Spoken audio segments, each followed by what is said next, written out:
오늘의 신앙 TV 방송 시청자 여러분 안녕하셨습니까? 한 주 만에 다시 뵙게 되어서 정말 반갑습니다. 마태복음 22장 29절에 보면 예수께서 대답하여 가라사대 너희가 성경도 하나님의 능력도 알지 못하는 거로 오해하였도다. 예수님께서 이 땅에 오셨을 때나 지금이나 사람들은 성경을 많이 오해하고 있었던 것이 틀림없습니다. 그 중에 가장 심각한 오해된 부분을 성경적으로 지금 풀어가고 있는데요. 지난 6주간에는 10계명 중에 네 번째 계명에 대한 오해를 풀어드렸습니다. 그리고 지난 주서부터는 죽음 너머의 세계에 대한 오해를 풀어드리고 있는데요. 지난주에는 오해된 죽음 너머의 세계라는 제목으로 말씀드렸는데 혹 이 방송을 놓치신 분들께서는 지금 아래 자막으로 나가고 있는 오늘의 신앙 웹사이트에서 다시 보기를 누르시면 시청하실 수가 있게 되겠습니다. 자, 지난주에 말씀드린 것을 잠깐 복습을 하고 오늘 말씀을 이어가 보도록 하겠습니다. 이 세상에는 죽음 너머의 이야기가 많이 나오지요. 그 중에 몇 가지만 소개해 본다면, 한국의 이제 샤머니즘, 무속신앙에 보면 사람이 죽으면 영혼이 빠져나와서 염라대왕에게 가서 심판을 받아 극락과 지옥으로 간다라고 하는 주장이 나오고요. 또 유교가 이제 한국에 들어오면서 샤머니즘과 섞여서 이제 제사를 드릴 때 조상의 혼백이 와가지고 그것을 먹고 간다. 그래서 어떤 몸을 떠난 혼백의 기능이 있다고 죽음 너머를 이야기하죠. 천주교에는 연옥사상이 있어서 사람이 죽으면 몸에서 영혼이 역시 빠져나와서 이 연옥이라고 하는 중간 곳에서 있다가 이제 그 후손들이 어떻게 하느냐에 따라서 또 천국과 지옥으로 갈라져 간다라고 하는 또 설이 있습니다. 그 일부 기독교의 영혼불멸 사상이 있죠. 예수를 잘 믿고 죽은 영혼은 바로 몸에서 영혼이 빠져나와 천국에, 그리고 예수님을 안 믿은 불신자들, 거절한 불신자들은 어떻게 해요? 몸에서 역시 영혼이 빠져나와서 지옥에서 영원토록 탄다고 하는, 고통을 당한다고 하는 영혼불멸 사상이 이러한 죽음 너머의 세계를 이야기하고 있는데요. 이 죽음 너머 이야기들의 공통점 두 가지가 있습니다. 하나는 사람이 죽으면 영혼과 몸이 분리된다는 듀얼리즘, 이원론 사상이고요. 또 하나는 몸은 썩어 사라지지만 분리된 영혼은 결코 죽지 않는다고 하는 영혼불멸 사상, 이 공통점이 있습니다. 그러면 성경은 과연 뭐라고 이 죽음 너머에 대한 진실을 말씀하고 있을까요? 성경은 일관적으로 죽음은 잠이라고 표현합니다. 욥기서 14장 12절에 보면은 사람이 누우면 일어나지 못하고 잠을 깨지 못한다고 얘기하고요. 시편 13편 3절에 보면 다윗은 내가 사망의 잠을 잘까라고 하면서 사망과 잠을 동시에 놓았습니다. 무엇보다도 예수님께서 친구 나사로가 죽었을 때 내 친구 나사로가 잠들었다고 요한복음 11장 11절에 말씀하고 14절에서는 나사로가 죽었다라고 잠들었음을 죽음으로 표현하고 있죠. 성경은 왜 사람의 죽음을 잠으로 표현했을까요? 두 가지 공통점이 또 있습니다. 하나는 뭐냐면은 사람이 잠들면 아무것도 모른다는 거죠. 그래서 죽어도 아무것도 모른다고 하는 것을 성경에서는 이야기하고 있습니다. 전도서 9장 5절 보면은 무릇 산 자는 죽을 줄 알되 죽은 자는 아무것도 모른다고 분명히 이야기하고 있고요. 시편 146편 4절에 보면 그 호흡이 끊어지면 흙으로 돌아가서 당일에 그 도모가 생각이 소멸된다. 의식이 없다는 것이죠. 자, 두 번째 공통점, 잠하고 죽음의 공통점이 뭘까요? 사람이 잠들면 언젠가나 깨어나듯이 죽으면 언젠가는 다시 부활이라고 하는 부활이 있다라는 것이 성경의 가르침입니다. 그래서 고린도전서 15장 51절에 보면 다 잠잘 것이 아니요 마지막 나팔에 순식간에 호련히 이제 부활하여 변화한다고 하는 것이고요. 예수님께서도 요한복음 5장 28, 29절에 이를 기이 여기지 말라 무덤 속에 있는 자가 다 그 음성을 들을 때가 오나니 선한 일을 행한 자는 생명의 부활로 나오겠다고 말씀하고 있습니다. 자, 이렇듯 사람이 죽으면 아무것도 모르는 잠을 자는 것처럼 무의식으로 존재하다가 재림의 그날에 부활을 한다는 것이 성경의 가르침이라고 하는 것 지난 시간에 공부했습니다. 이 시간에는 그 영혼불멸설처럼 번역된 그 성경을 다시 그 진면목을 살펴봄으로써 영혼불멸설에 대한 그 잘못된 견해를 그 오해를 풀어드리려고 하는 것입니다. 자, 가장 회자되는 것 중에서 많이 오해를 사고 있는 성경절은 누가복음 23장에 나오는 십자가 강도의 이야기, 또 하나는 누가복음 16장에 나오는 부자와 나사로의 이야기가 가장 크게 괄목할 만한 오해의 성경절이라고 생각합니다. 먼저 십자가 강도의 이야기를 잠깐 살펴보도록 하죠. 누가복음 23장 42, 43절에 보면은 예수께서 그에게 이르시되 진실로 내가 네게 말하노니 오늘 내가 나와 함께 낙원에 있으리라. 한편 강도가 예수님께 나를 기억해 달라고 그렇게 마지막 회개를 하면서 요청을 했을 때 예수님께서는 그 강도에게 분명하게 허락을 하셨죠. 여기 보면은 이 투데이라고 하는 이 부사 앞에 컴마가 있습니다. 오늘날의 번역이 다 이 컴마를 앞에다 찍죠.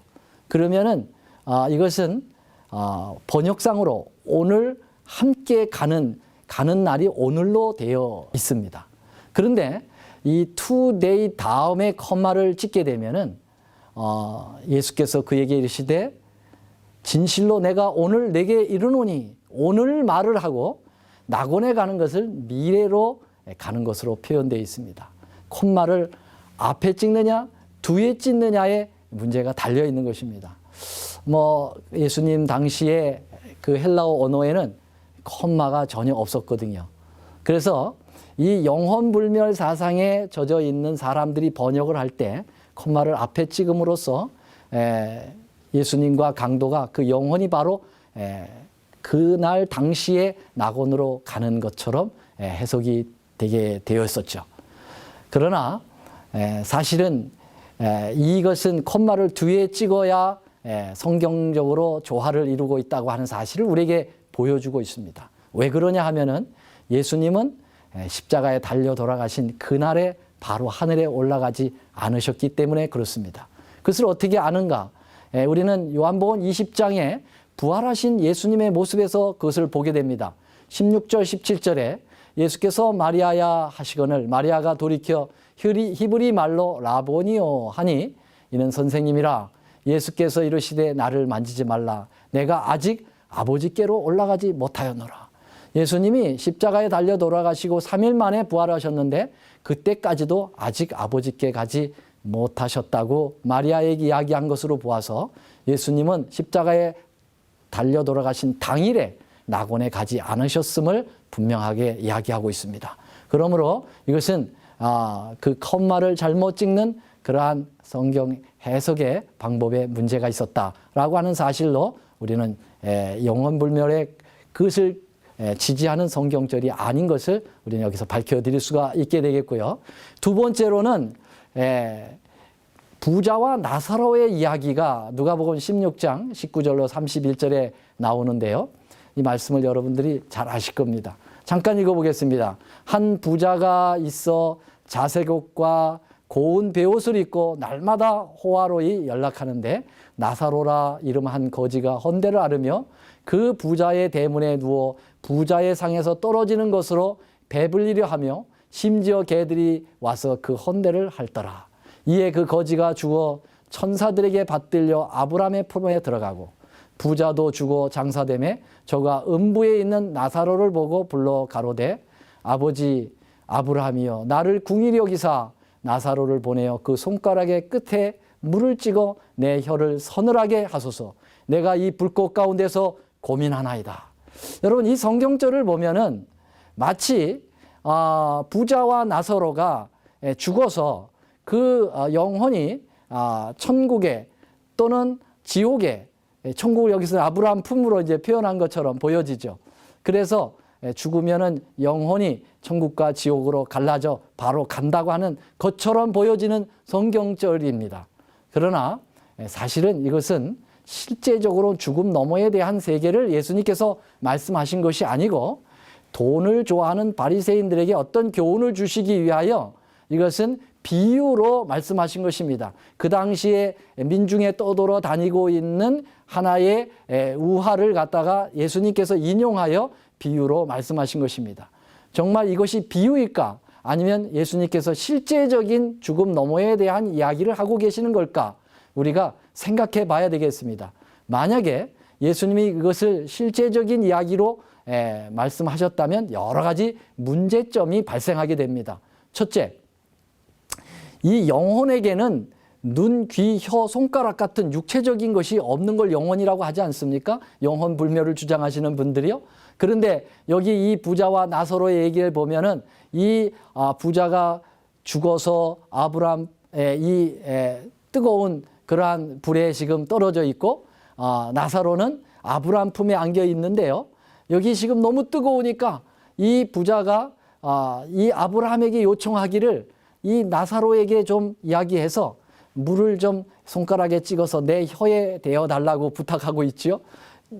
여러분, 사람이 죽으면 영혼이 분리되어서 간다고 하면 영혼은 육체가 아닌데 어떻게 혀가 있고 또 손가락이 있고 목마름이 있는 그러한 저기가 있겠습니까? 이것은 결코 실제가 아니고 비유라고 하는 것을 입증해 주는 것이죠. 또 하나는 천국과 지옥이 서로 마주 쳐다볼 수 있는 곳이라면 과연 천국 생활을 할 수가 되겠습니까? 예를 들면은 제가 정말 예수님을 잘 믿어서 천국 생활을 하고 있는데 저희 집사람은 예수님을 잘못 믿어가지고 지옥에 떨어졌다고 생각해 보세요. 근데 제가 천국 생활을 막 정말 하나님을 찬양하며 기쁘게 생활을 하고 있는데 저희 집사람이 지옥에서 저를 부르면서 여보 뜨거워서 못 사니 손가락에다가 물을 찍어서 내 혀에 달라고 그렇게 호소를 하면 제가 천국 생활을 그렇게 할 수가 있게 되겠습니까? 천국과 지옥이 서로 이렇게 마주 쳐다보이는 그런 곳이 될 수가 있을까요? 이것은 비유입니다. 엄연한 비유라고 볼 수가 있겠어요. 그리고 천국과 지옥이 서로 건너갈 수 있는 어떤 평면적인 그러한 개념일까요? 아니죠. 있을 수 없는 이야기를 지금 우리가 하고 있는 것이죠. 그래서 여러분 이 말씀을 보면은 어때요? 죽은 자가 다 구원받은 자가 아브라함의 품에 들어간다고 하면 아브라함 이전 시대 사람들은 어디 품으로 가게 될 것입니까? 다 상징이고 비유라고 하는 사실을 우리에게 보여주고 있습니다. 이 이야기는 당시 민중들이 알고 있었던 애굽의 우화였음을 고대 애굽 무덤에서 발견된 파피루스에서 고고학자들이 이것을 소개하고 있습니다. 예수님께서는 이 우화를 사용하셔서 돈을 좋아하는 바리새인들 그리고 아브라함의 자손으로 태어나면 무조건 구원을 받는다고 하는 그러한 선민 사상에 잘못 빠져 있는 이들을 교훈하고 견책하시기 위해서 이것을 비유로 말씀하신 것이지 죽음 너머에 대한 세계를 결코 설명하시기 위하여 이 성경절을 사용하지 않았다고 하는 사실을 우리에게 보여주고 있습니다. 영혼 불멸성과 함께 따라오는 엄청난 오류는 영혼 지옥설입니다. 이 영혼 지옥설로 인해서 성경의 피해는 아주 치명적이라고 볼 수가 있겠습니다.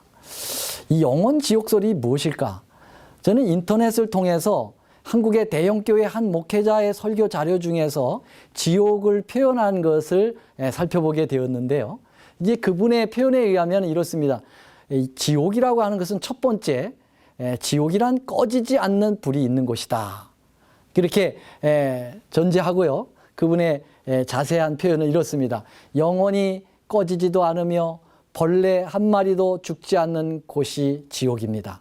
하와이의 빅 아일랜드에 가보면 땅속에서 용암이 조금씩 흘러나와 누런 유황이 올라와 쌓이는 것을 볼 수 있습니다. 지구를 창조하신 하나님이 지옥불을 만들지 못하시겠습니까? 염려하지 마십시오. 여러분 집에 연탄불이나 가스불보다 더 뜨거운 불이 있는 곳이 지옥입니다.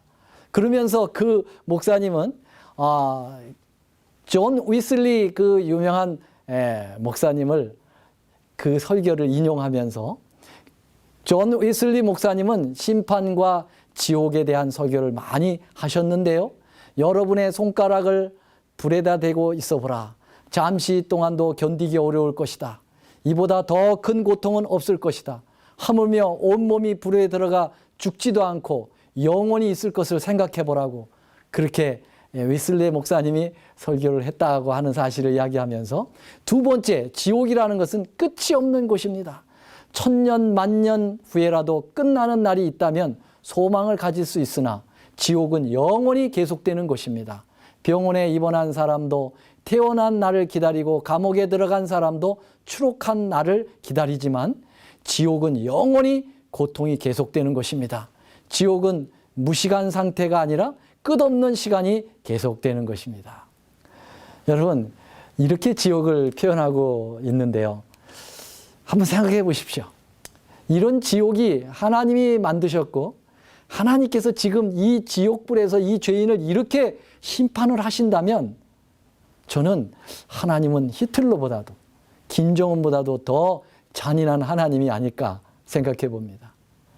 또한 하나님의 그 무한하신 사랑, 하나님의 아주 저스티스, 아주 공정한 그 공의에 모두 맞지 않는 이 이론이 바로 영원히 영혼을 지옥에 태우는 그런 영원 지옥소리 아닌가 생각해 봅니다. 여러분, 한 사람이 100세를 살았다고 가정해 봅시다.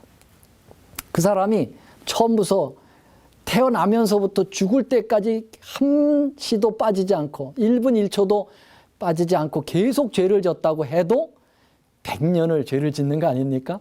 근데 100년 죄 지은 걸 가지고 100년만 태우면 it's okay. 그러나 영원 지옥소리라고 하는 건 뭡니까?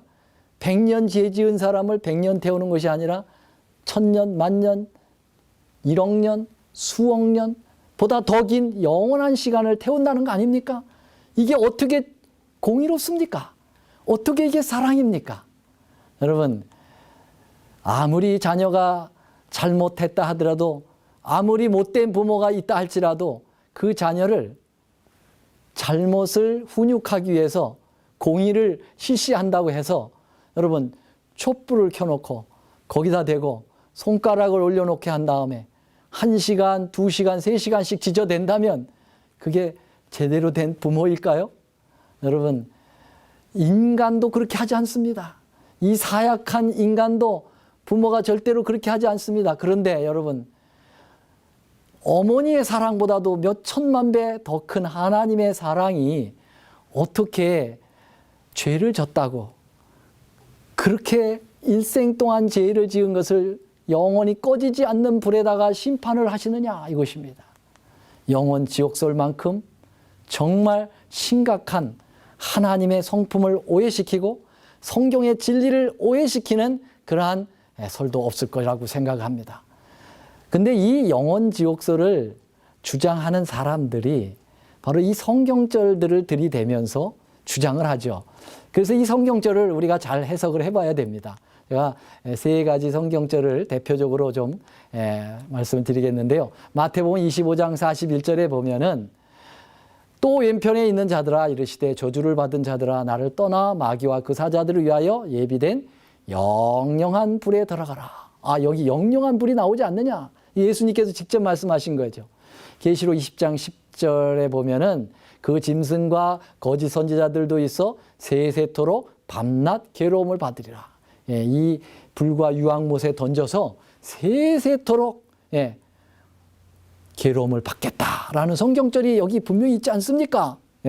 또 누가복음 3장 17절에 보면은 모아 곳간에 들이고 쭉정이는 꺼지지 않는 불에 태우시리라. 꺼지지 않는 불에 태우는 이러한 부분을 예수님께서 비유로 말씀하지 않으셨습니까? 이런 성경절들이 있기 때문에 영원 지옥설을 자꾸 주장하게 되는 거죠. 여기 영영한 세세토록 꺼지지 않는 불, 이 표현들이 정말 시간적으로 영원히 태우는 그러한 의미를 가지고 있을까요? 아닙니다. 여러분, 원어를 그래서 공부해야 됩니다. 헬라어 언어를 보면은 이 영원 지옥설에서 벗어날 수 있는 빌미를 우리에게 주고 있는데요. 이 영영한 또 영원한 이로 사용되어진 이 헬라어 언어는요, 아이오니오스라고 하는 말입니다. 이 아이오니오스는 한 세대에 지속한이라는 뜻을 가지고 있습니다. 즉 일생이라고 정의할 수가 있는 것이죠. 여러분, 이 단어의 의미는 이 단어가 사용되어지는 대상에 따라서 결정이 되는 겁니다. 하나님께 적용될 때에는 끝이 없다는 뜻이 되는 것이고요. 유한한 사람에게 적용될 때에는 일생이라고 하는 뜻이 있는 것입니다. 고로 의인들에게 적용될 때는 영생이라고 하는 것이 표현되는 것이고요. 악인들에게 적용될 때는 영원한 죽음이다라고 하는 것을 표현한 것이죠. 또 꺼지지 않는 불의 의미는 참 의미는 뭘까요? 이것은 끌 수 없는 불이라는 거죠. 시간적으로 안 꺼진다는 게 아니라 하나님이 이제 공의로 심판을 하실 때 누구도 옆에서 그것을 끌 수 없다라고 하는 완전한 불의 의미를 가지고 있는 것이고요. 그리고 영영한 불의 의미는 뭘까? 이것도 완전한 불이라는 것입니다. 우리가 이제 두 가지 성경절을 제가 드리면서 이 부분이 영원한 시간적인 불이 아니라 완전한 심판의 불이었다고 하는 사실을 증명해 드리려고 하는데요. 하나는 유다서 7절이고요. 하나는 베드로후서 2장 6절입니다. 똑같이 두 성경절은 소돔과 고모라 성에 대한 하나님의 심판을 다루고 있습니다. 유다서 7절에 보면 소돔과 고모라와 그 이웃 도시들도 저희와 같은 모양으로 간음을 행하며 다른 색을 따라가다가 영원한 불의 형벌을 받음으로 거울이 되었느니라. 어떻게 보면 소돔과 고모라가 꺼지지 않는 영원한 불의 심판을 받은 것처럼 여겨지죠. 여러분, 근데 이것이 영원히 꺼지지 않는 불의 심판을 받은 것이 아니라는 것을 우리는 알 수 있습니다. 왜요? 그러면 소돔과 고모라가 지금 그 불이 계속 타고 있어야 되지 않습니까? 여러분들이 한번 가보세요. 소돔과 고모라가 있던 지역에 지금도 불이 타고 있는가? 아닙니다. 이미 불이 꺼졌어요. 그러니까 이 영원한 불은 시간적 의미가 아니라는 것을 알 수가 있게 되겠죠. 그러나 베드로후서 2장 6절 여기서 더 성경적으로 증명해 드릴 것입니다. 자, 소돔과 고모라 성을 멸하기로 정하여 재가 되게 하사. 여러분, 똑같이 소돔과 고모라의 심판을 언급하면서 베드로 사도는 멸망하여 재가 되었다 그랬어요. 재는 어떨 때 나타나는 거죠? 불이 다 꺼진 다음에 남는 게 재가 아니겠습니까? 그래서 여러분, 여기 영원한 불이라고 하는 이 지옥불을 영원히 타는 하나님의 심판의 무자비한 그러한 심판을 표현하고 있지 않다라고 하는 것 우리에게 분명히 말씀하고 있습니다. 여러분, 하나님의 이 사랑, 하나님의 공의, 이것은 정말 이러한 영원 지옥과는 전혀 상관이 없는 그러한 하나님의 성품인 것을 우리는 알게 됩니다. 자, 그러면 악인의 심판은 언제 진행되는가? 하나님은 심판은 하십니다. 왜냐하면 하나님은 사랑의 하나님이기도 하지만 공의의 하나님이시기 때문에 그렇습니다. 그런데 악인의 심판은 죽자마자 바로 지옥에 들어가서 심판을 영원한 불로 하시는 것이 아니라 성경 계시록 20장에 보면은 천년기가 있고 그 천년이 차면 그 천년 후에 심판을 하시겠다고 나와 있습니다. 자, 계시록 20장 5절에 보면은 그 구원받은 사람들은 천년 동안 왕노를 하고 있지만은 그 나머지 죽은 자들은 천년이 차기까지 살지 못한다고 나와 있거든요. 그러면 천년이 차기까지 살지 못한다는 말은 천년이 차면 살아난다는 것입니다. 악인도 부활을 하죠. 예수님께서 요한복음 5장에 선한 일을 행한 자는 심판의 생명의 부활로, 그리고 악한 일을 행한 자는 심판의 부활로 나오리라고 그랬지 않습니까? 그래서 이 악인이 심판을 하게 되는 겁니다. 천년 후에. 그때 20장 7절 8절에 보면은 사단이 천년이 참에 옥에서 놓여 나와서 그 부활한 악인들을 이제 총주의하여 마지막 공격을 하는 장면이 나옵니다. 무엇을 공격할까요? 계시록 20장 9절에 보면 저희가 지면에 널리 퍼져 성도들의 진과 사랑하시는 성을 두른다 그랬습니다. 그러면 이 사랑하는 성이 하늘로부터 천년이 지나면 내려온다는 거예요. 계시록 21장 2절에 분명히 나와 있죠. 또 내가 보매 거룩한 성 새 예루살렘이 하나님께로부터 하늘로부터 하늘에서부터 내려오니, 이때 이제 마귀와 악인들이 최종 공격을 할 때 하나님께서 심판을 하시는 것입니다. 이때 유황불을 내리시는 것이죠. 이게 바로 지옥불이고 이게 바로 영원히 타는 불이 아니라 이제 꺼지는 완전한 심판에 꺼지는 불이었다고 하는 사실을 계시록 20장 9절에 하늘에서 불이 내려와 저희를 소멸하고라고 나와 있지 않습니까? 네, 소멸되는 거예요. 그래서 계시록 20장 13절에 보면은 각 사람이 자기 행할 대로 심판을 받고 사망과 음부도 불못에 던져요. 사망도 사망을 하는 것입니다. 그러니까 더 이상 이제 죽음도 없고 더 이상 고통도 없고 더 이상 심판도 없게 되는 겁니다. 그러니까 영원한 지옥은 없는 것이죠. 여러분, 계시록 21장 3절 4절에 있는 말씀 보면 내가 들으니 보좌에서 큰 음성이 나서 가로되 보라 하나님의 장막이 사람과 함께 있으니 하나님이 저희와 함께 거하시리니 저희는 하나님의 백성이 되고 하나님은 친히 저희와 함께 계셔서 모든 눈물을 눈에서 씻기심에 다시는 사망이 없고 애통하는 것이나 곡하는 것이나 아픈 것이 다시 있지 아니하리니 처음 것들이 다 지나갔습니다. 다시는 죽음도 없는 그 아름다운 하나님이 세우신 새하늘 새 땅에서 주님과 영원히 함께 살게 될 것입니다. 잘못된 오류에서 벗어나셔서 이 진리 안에서 이 놀라운 약속을 다시 한번 확인하시는 여러분과 제가 되기를 간절히 바라면서 오늘 말씀을 마치겠습니다.